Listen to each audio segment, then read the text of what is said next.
Jó. Szóval, hamupipőke és Csipke Rózsika története. Szia! Szegény!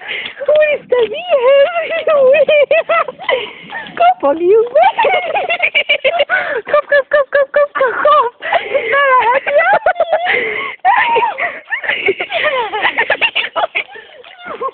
ne piszi! Fúj, mekkora bogár!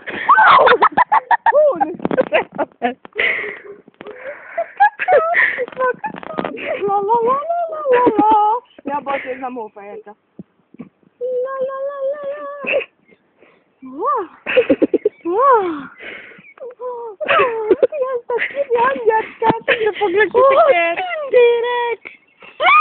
Tündérek minibe.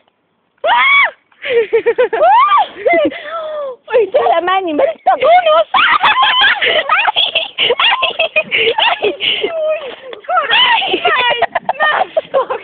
Na gyere, más a föld! Nem szakad! Arriba telekaptam a popám!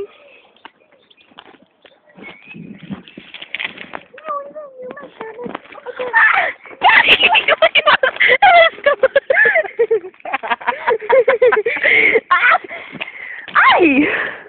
Júj, jön a gonosz! Menjünk vissza a kis kapunkba! Nehogy megyünk!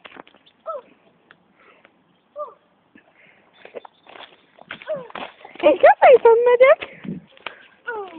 Várj, és most jön a pornós. Baby, Vegyem azt.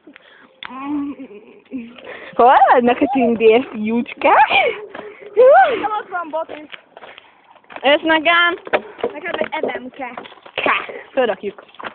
És megmutatjuk neki.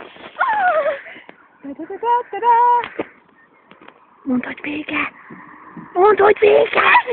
Vége!